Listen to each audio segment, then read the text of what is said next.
Hey, this is Frieza Block, man, and I'm with, what's your name, man? I'm Jake. Jake, and he's with... Right before rain. Yeah, right before rain, man. We're here at Globe Hall. Hey, I've had a few. What can you say, man? It's all good, man. Tell people a little bit about what kind of music you guys play. And, Rock and roll, man. Yeah, and you guys, everybody can get a hold of their music on, I assume, just about every platform there is out there. Spotify, iTunes, SoundCloud, anywhere you want, man. We got stuff streaming.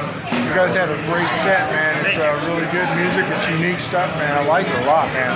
And just tell the folks about, I guess, the kind of music that it kind of is, I guess. I would call it hard rock, fast rock, aggressive. It's just rock and roll, man. We just play what comes out. How many songs or, how much music content do you guys have? We got a full record we put out about a year ago last week. It's a 10-song record. That's up streaming everywhere. We put out 2 full singles since then, and then hopefully we'll have more out by the end of the year.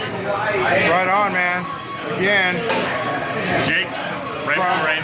Right before rain. Right here, it is a Frieza Block. Hey, man, thanks you guys. Thanks again for showing, giving me a couple minutes. And everybody, check out their music, man. We can talk all we want, but it's all about the music, man. It really is, man. Go to any one of those platforms right before rain. Okay? All right, man. Thanks again.